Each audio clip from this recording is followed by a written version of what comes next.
fellas, new car, flow.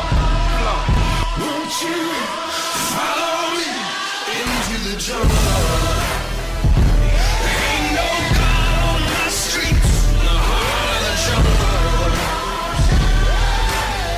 Won't you follow me into the jungle?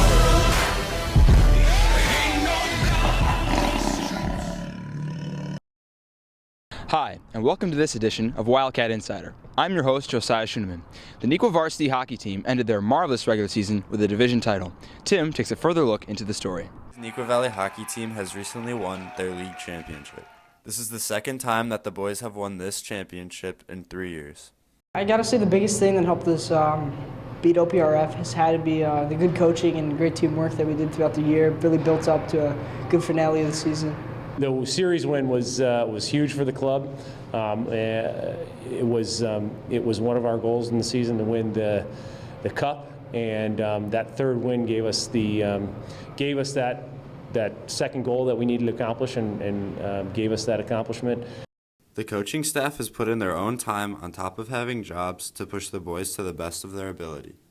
Our coaching staff is excellent. The Granados and Coach Pete are really great coaches on D and offense, and their head coach Dan Granado. They really have some good systems and organization to really build on a team and really make us the best we can be, so that's pretty good. Next year's team will set similar goals to achieve the same level of success. To maintain this success is, hard work. As far as on the ice, having the kids learn systems, knowing what we expect from them, and then working on basic skills. Next year, I think we have a decent chance of winning. We had a lot of new people coming in that'll be on the team next year, and a decent amount of returners, and with enough hard work and practice, we should be fine next year. The team had set 3 goals at the beginning of the season to have the best chance at success. Our first goal was to win the league championship in the regular season. We were able to do that and had a great record doing it. I think we only lost 1 game in the regular season. Our second goal was to win the cup, and we were able to do that by a long playoff run that was like a month and a half playoff run. And then our third goal was to be a top 10 team in the state rankings. We ended up at number 6. So really we hit on all 3 goals. We would have liked to win at least 1 or 2 more games to get to the United Center. It didn't happen, but I'd say all 3 goals accomplished. Congratulations, Wildcats. And for Wildcat Insider with Matt McDonald, I'm Tim Guagliardo. School start time has been the topic of debate among many students. Kate has more in the story. Sleep deprivation is a big problem for high schoolers everywhere. Melatonin is a sleep hormone. It is produced roughly 2 hours later in teens ages 14 to 24 than in adults and even younger children. Because of this, it is usually nearly impossible to fall asleep or feel tired before 11 p.m. Teens typically need 8 to 10 hours of sleep a night. Even with a bare minimum of just 8 hours of sleep a night, teenagers would wake up at 7, which doesn't give them proper time to be at Neuqua by 7:20.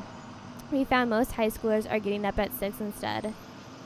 I usually get about 6 or 7 hours of sleep. I get up from bed at like 6 o'clock, and then I go to bed at like 11. I get 6.5 hours of sleep each night. I get around 8 hours of sleep a night.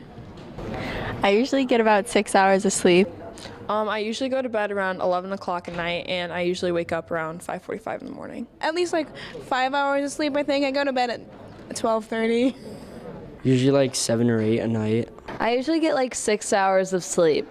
I usually get about 6 to 7 hours of sleep. Teens are constantly operating on less than enough sleep. In order to make it up, they are typical to sleep in on weekends, but this is unhealthy. It can lead to an irregular sleep schedule, making it harder to fall asleep at night. It also runs the risk of getting too much sleep, which increases the risk of anxiety and depression. And for Wildcat Insider, I'm Kate Bender, along with Anushka Sharma. The Naperville Park District has held several activities and events throughout the years. Harrison gives us a closer look on this popular location. On December 6th, Naperville Park District staff met with a student from Abanzi, Matea, and Neuqua to discuss park designs for the Southwest Community Park. Neuqua Valley won first place in the contest between the 3 schools. District 204 and Indian Prairie Education Foundation worked with the City of Naperville and the Naperville Park District to help develop the land at what's known as the Southwest Community Park, which is at the southwest corner of 248th and Wolf's Crossing. And the three schools, all their marketing classes, came up with ideas of what they thought would go into the park. Each class had a winning team. There were 4 teams per class, and then the winning teams went in front of their own schools. The principal, assistant principal, the department chair, they presented their plan. A winning team was picked from each school. Then they presented in front of the mayor and Chamber of Commerce and Park District, and the winning team was picked, and the winning team was from Neuqua. Some of the elements that our park included were a band shell so that local bands and musicians can play. We have an aquatic park, and the style of the park is kind of like Safety Town. We also have a pond for any fishers or just for scenery. The thing I liked most about this project was working with my team members. We were all very close and had similar ideas, so it was easy to work with them. The hardest part about the project was coming up and estimating a budget. We had to include everything such as lights or stuff with the groundwork, and so that took a lot of time and research. Southwest Community Park is an exciting new feature to Naperville. This park is located at 3252 Wolves Crossing Road. The winner was announced on March 9th. The students in this project were Ryan Garris, Brady Moody, Jack Starr, Ethan Smith, and Nick Tassone. On March 9th, Naperville Park District Board President congratulated these students and announced them to the city of Naperville.